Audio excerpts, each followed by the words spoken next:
Gold trusted gold buyers తాకట్టులో ఉన్న బంగారాన్ని విడిపించి ఈ రోజు ఉన్న మార్కెట్ ధరకే కొనబడును. మరిన్ని వివరాలకు సంప్రదించండి 7771077720. ఎన్టీఆర్ వర్ధంతి సందర్భంగా చేసిన వ్యాఖ్యలటు జనసేనలో ఓ రకంగా జన సైనికులను కూడా ఒక మనోవేదనకు గురి చేసినటువంటి పరిస్థితి. అయితే ఈ నేపథ్యంలో ఆయన తన వ్యక్తిగత అభిప్రాయంగా చెప్పడం జరిగింది. అయితే మనతో పాటు జనసేన నేత రమణ గారు ఉన్నారు. ఆయన అడిగి తెలుసుకునే ప్రయత్నం చేద్దాం. అసలు నిన్న ఆయన చేసినటువంటి వ్యాఖ్యలను ఎలా చూడొచ్చు అనే అంశం అడిగి తెలుసుకుందాం. చెప్పండి.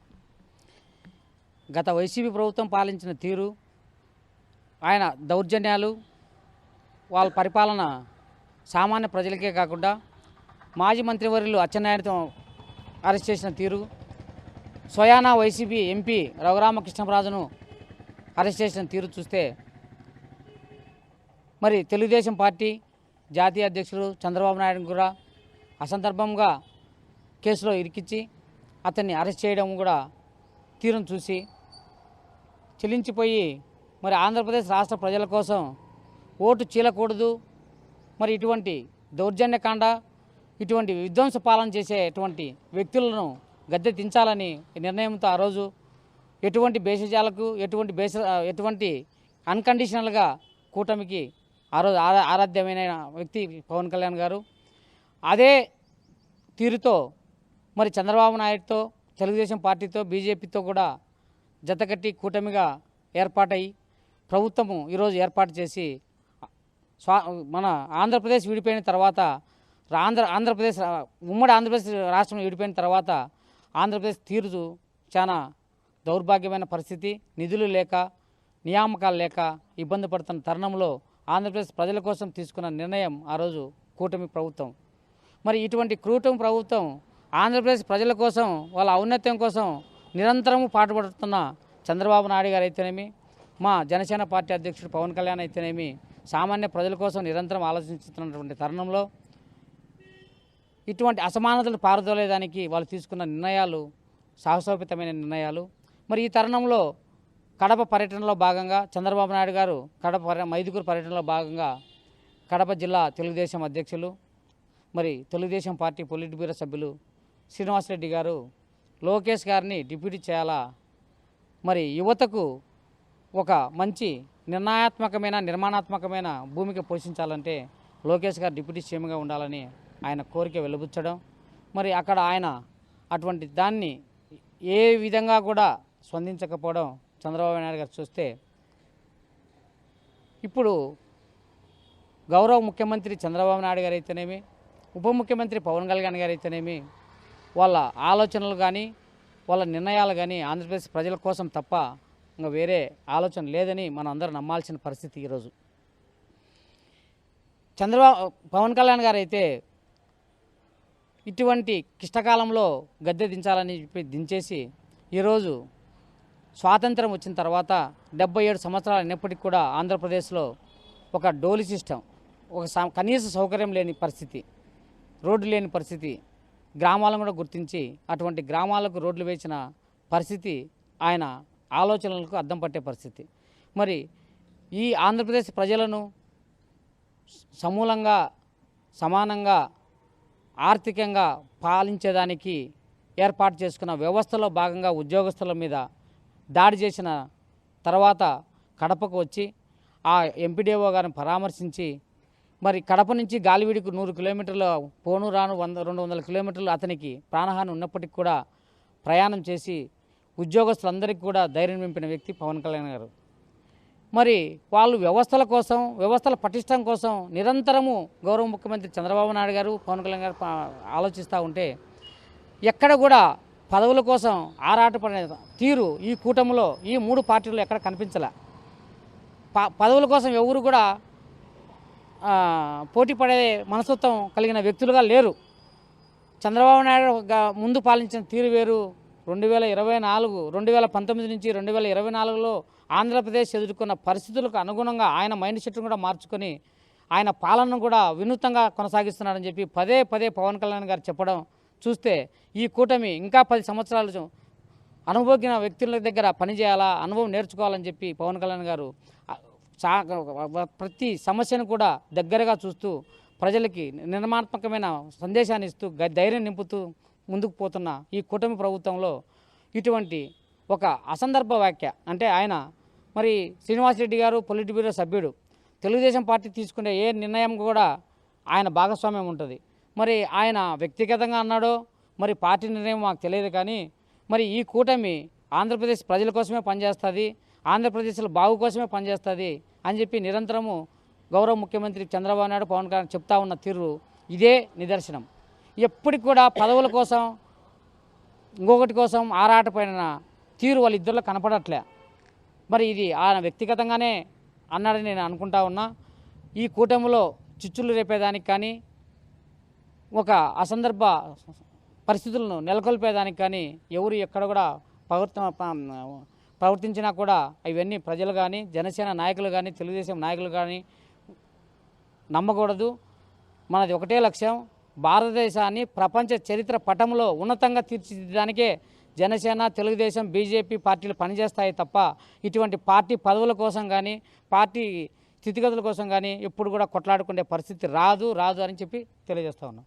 అంటే ఒక రకంగా వైసీపీ ట్రాప్లో పడుతున్నారన్నటువంటి భావన కూడా సర్వత్రా వినిపిస్తున్న పరిస్థితి. ఏదైతే ఈ వ్యాఖ్యలు అటు జనసేనకు సంబంధించినటువంటి వారు కావచ్చు, టీడీపీ నేతలు చేసినటువంటి వ్యాఖ్యలు ఒక రకంగా వైసీపీ ట్రాప్లో పడుతున్నారన్నటువంటి ప్రచారం కూడా జరుగుతుంది. ఎలా చూడొచ్చుంటారు? కూటమి ఏర్పడిన తర్వాత వైసీపీ పార్టీ గల్లంతయింది. వైసీపీ ట్రాప్లో పడాల్సిన అవసరం ఎవరికీ లేదు. వైసీపీ స్థితిగతులు వైసీపీ లక్ష్యాలు స్వలాభం కోసం స్వరాజ్యం కోసం పనిచేసిందే తప్ప ఎన్నడూ ఆంధ్రప్రదేశ్ ప్రజల కోసం పనిచేసిన తీరు లేదు. అదంతా అతి సామాన్యం కూడా తెలుసు. వైసీపీలో ట్రాప్లో సామాన్యుడే పడడం లేదు. ఈరోజు సామాన్యుడే ఆలోచించడం లేదు వైసీపీ పార్టీ గురించి. మిగతా పార్టీలు పడాల్సిన అవసరం లేదు. కూటమి నిర్భయంగా ఇంకా 20 ఏళ్ళు కలిసి పనిచేసేదానికి ముందు కృతనిశ్చయంతో ఉంది. మా లక్ష్యం ఒకటే, ఆంధ్రప్రదేశ్ను చరిత్ర పటంలో అత్యున్నతమైన పైన కూర్చోపెట్టడానికే మా ఆలోచనలు మా అడుగులు తప్ప ఏ పార్టీ ట్రాప్లో పడేదానికి ఏ పార్టీ సిద్ధంగా లేదు. అంటే ఒక రకంగా ఇప్పుడు ఏదైతే పవన్ కళ్యాణ్ గారు పార్టీ బలపడుతుంది, టీడీపీ క్రమక్రమేపీ బలహీనపడే అవకాశాలు ఉన్నాయన్నటువంటి భావన టీడీపీ శ్రేణుల్లో వ్యక్తం అవుతుంది. ఏదైతే లోకేష్కి మంత్రి పదవి నుంచి డిప్యూటీ సీఎంగా ప్రమోట్ చేస్తే కొంత పార్టీ బలపడే అవకాశాలు లేకపోలేదు కదా అన్న భావన కొంతలో వినిపిస్తుంది. ఎలా చూడాలంటారు? నాకు తెలిసి పార్టీ పదవులతోనో పార్టీ పద్ధతులతోనో పార్టీ బలపడదు. పార్టీ నడిపే నాయకుడు ఒక సమర్థత కలిగి ఉండాలి. సామాన్య ప్రజల స్థితిగతులు తెలుసుకునే నాయకుడిగా ఉండాలి. సామాన్య ప్రజలకు కనీస అవసరాలు 1983లో ఎన్టీ రామారావు గారు సామాన్యునికి కూడు గూడు గుడ్డ అని వచ్చి ఆయన మాన్యాతో ఆంధ్రప్రదేశ్ తెలుగు జాతిని ఢిల్లీలో వినిపించిన మహోన్నత వ్యక్తి ఎన్టీఆర్. తర్వాత అతి సామాన్యుని కోసం ఆలోచించే వ్యక్తి, అటువంటి మాన్యాన్ని తీసుకొచ్చే వ్యక్తి, అటువంటి గొప్ప ఉద్దేశాలు లక్ష్యాలు కలిగిన వ్యక్తి పవన్ కళ్యాణ్ గారు. రామారావు తర్వాత సామాన్యుని కోసం ఆలోచించే ఏకైక వ్యక్తి, ఈరోజు రాష్ట్ర వ్యాప్తంగా కాకుండా దేశవ్యాప్తంగా కీర్తించబడే వ్యక్తి. సామాన్యునికి సాటి పొలిటికల్ లీడర్స్కి సహచర మంత్రులకి ఈ వ్యవస్థలు నడిపే ఉద్యోగస్తులకు కూడా భరోసా ఇస్తూ రోజుకు అతి సామాన్యులకు దగ్గరైతూ వాళ్ళ స్థితిగతులను తెలుసుకుంటూ వాళ్ళ స్థితిగతులే పరమావధిగా పనిచేస్తూ రోజుకు 18 నుంచి 19 గంటలు పనిచేస్తూ ఆయన కష్టపడిన తీరు చూస్తే మరి ఇంతకన్నా ఇంకా నిదర్శనం ఏం కావాలా? ఏ పదవులు ఇస్తేనో పార్టీ బలపడుతుందని కాదు, ఏ పదవులు పొందితేనే పార్టీ బలపడదు. సామాన్యునికి చేరాల్సిన కనీస సౌకర్యాలు, యువతకు కావాల్సిన ఉద్యోగ అవకాశాలు, సామాన్యుని జీవన ప్రమాణాలు పెంచే అత్యున్నతమైన ఆలోచన చేసే శక్తి సామర్థ్యాన్ని ఉన్న వ్యక్తులు మాత్రమే, పనితీరు మాత్రమే ప్రజలకు గుర్తిస్తారు, పార్టీలు బలపడతాయి. ఒక డిప్యూటీ సీఎం ఇస్తే ఈరోజు బలపడడం ఏంది? 40 సంవత్సరాల కిందట 1983లో రామారావు పార్టీ స్థాపించిన పార్టీ అది. ఈరోజు కొత్త పార్టీ కాదు. మరి ఈరోజు జనసేన పార్టీ ఒక కుటుంబ నేపథ్యం కాకుండా ఒక కుటుంబం నుంచి ఒక వ్యక్తి సీఎంగా లేడు. ఒక సామాన్యుడు పార్టీ ఏర్పాటు చేసి సామాన్య ప్రజల కోసం పనిచేస్తున్నాడు కాబట్టి ఈరోజు జనసేన పార్టీ మారుమూల గ్రామాలకైతేనేమి, ఈ ఆంధ్రప్రదేశ్ కాదు భారతదేశంలో ఉన్న అంత ప్రజలు పవన్ కళ్యాణ్ వైపు చూసే ధోరణి ఆయన కల్పించుకుంటా ఉన్నాడు. అది ఒకరు చెప్తే రాదు, ఒక ఉన్నతమైన కుటుంబం పుడితే రాదు, ఒక విలక్షణమైన ఆలోచనలు గల వ్యక్తిగా వస్తుంది. ఒక సామాన్యుని జీవన ప్రమాణాలకు వాళ్ళ సృజనాత్మకతను నాడి పట్టిన వ్యక్తికే అవన్నీ సాధ్యమవుతాయి. సో మొత్తం మీద ఏదైతే టీడీపీ పోలిట్ బ్యూరో సభ్యులు శ్రీనివాసులు రెడ్డి చేసిన వ్యాఖ్యలు అవి వ్యక్తిగతంగానే తీసుకోవాలి. పార్టీ పరంగా ఆయన ఏదైతే పార్టీకి సంబంధించిన నేతగా వ్యక్తిగత అభిప్రాయాన్ని వ్యక్తం చేశారు. దీన్ని అంత పెద్దగా పరిగణలోకి తీసుకోవాల్సిన అవసరం లేదు. ఎందుకంటే పార్టీ బలపడాలంటే కేవలం పదవులతోనే పార్టీ బలపడదు. అయితే ఈ నేపథ్యంలో ప్రజల్లో కూడా మంచి పేరు, ఒక గొప్ప పేరు సాధించాలంటే సామాన్యమైనటువంటి వ్యక్తిగా పవన్ కళ్యాణ్ పనిచేస్తున్నారు. ఆ నేపథ్యంలోనే ఇప్పుడు ప్రస్తుతం ఏదైతే చేసినటువంటి వ్యాఖ్యలను కూడా పట్టించుకోవాల్సిన అవసరం లేదు. తొలుత ఏదైతే కూటమి లక్ష్యం ముందు రాష్ట్ర అభివృద్ధి, రాష్ట్రాన్ని చరిత్ర పటంలో నిలపాలన్నదే వారిద్దరి లక్ష్యం. ఆ లక్ష్యం దిశగానే పయనిస్తారే తప్ప ఎవరు ఒకవేళ వైసీపీ వాళ్ళు ఎన్ని ట్రాప్లో చేసినా ఆ ట్రాప్లో పడే పరిస్థితి కూటమికి ఎప్పుడూ ఉండదన్నటువంటి భావన మనతో పాటు ఉన్నటువంటి జనసేన నేత రమణ గారు చెప్తున్నారు. కెమెరా పర్సన్ హరితో కిషోర్, RTV, కడప నుంచి. ఉత్తరప్రదేశ్లో అతి సామాన్యుడు కాంశీరామ్ గారు పార్టీ ఏర్పాటు చేసి ఏ పదవి పొందాడు? మరి అక్కడ బహుజన పార్టీని ఏర్పాటు చేసి ఒక సామాన్యురాల్ని ముఖ్యమంత్రిని చేసి ప్రతి సామాన్యంలో కూడా చైతన్యం నింపి మరి ఆ చరిత్ర సృష్టించిన వ్యక్తి కాంశీరామ్. మరి ఆయన ఏ పదవులు తీసుకోవాలా? ఆయన ఈరోజు ప్రతి వ్యక్తి కూడా కీర్తించబడుతున్నాడు. కాంశీరామ్ పదవులతో పార్టీ బలపడదు, ఇంకొక దాంతో పార్టీ బలపడదు.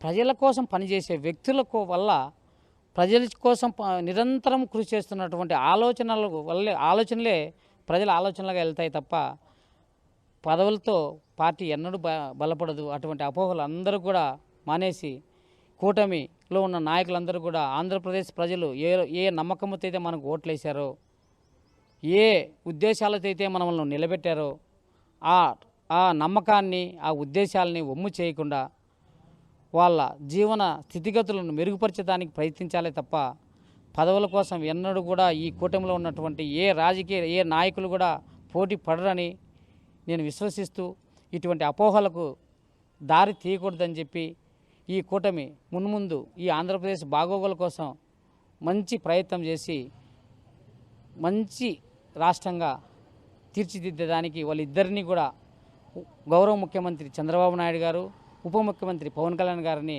ఆ భగవంతుడు మంచి ఆరోగ్యాన్ని ప్రసాదించి ఈ రాష్ట్రంలో మంచి భూమిక పోషించి ఈ దేశంలోనే ఉన్నత రాష్ట్రంగా తీర్చిదిద్దడానికి వాళ్ళకి శక్తియుక్తులు ప్రసాదించాలని కోరుకుంటాను. గత వైసీపీ అరాచక ప్రభుత్వ పాలనను ఎదుర్కొనే విధానంలో అయితేనేమి, చంద్రబాబు నాయుడు గారిని అరెస్ట్ చేసిన తర్వాత మరి నిస్సహాయత ఉన్నటువంటి జైల్లో ఉన్నటువంటి చంద్రబాబు గారిని ఆయన్ను పలకరించేదానికి తీసుకున్న నిర్ణయం సాగుతోపోయిన నిర్ణయం. మరి ఈ కూటమి ప్రభుత్వం ఏర్పాటు చేయడంలో ముఖ్య భూమిక పోషించినటువంటి పవన్ కళ్యాణ్ గారికి సీఎంగా కాకుండా అనుభవజ్ఞుడైన నన్ను ప్రపోజ్ చేసినాడు కాబట్టి మరి ఎటువంటి శక్తివంతుని ధైర్యవంతమైనటువంటి నాయకునికి నాతో సమానంగా గౌరవ మర్యాదలు ఎక్కడ తగ్గకుండా చూసుకుంటానని చెప్పి ఒక డిప్యూటీ సీఎం పోస్ట్ అంటే ఒక సీఎంతో సమానమైన పోస్టుగా ఆ రోజు ఆయన చంద్రబాబు గారి అభివర్ణించి చూసాం మనం. చంద్రబాబు నాయుడు గారు నాకు కలిగే గౌరవ మర్యాదలు ఎక్కడ కూడా పవన్ కళ్యాణ్కి జరగాలి.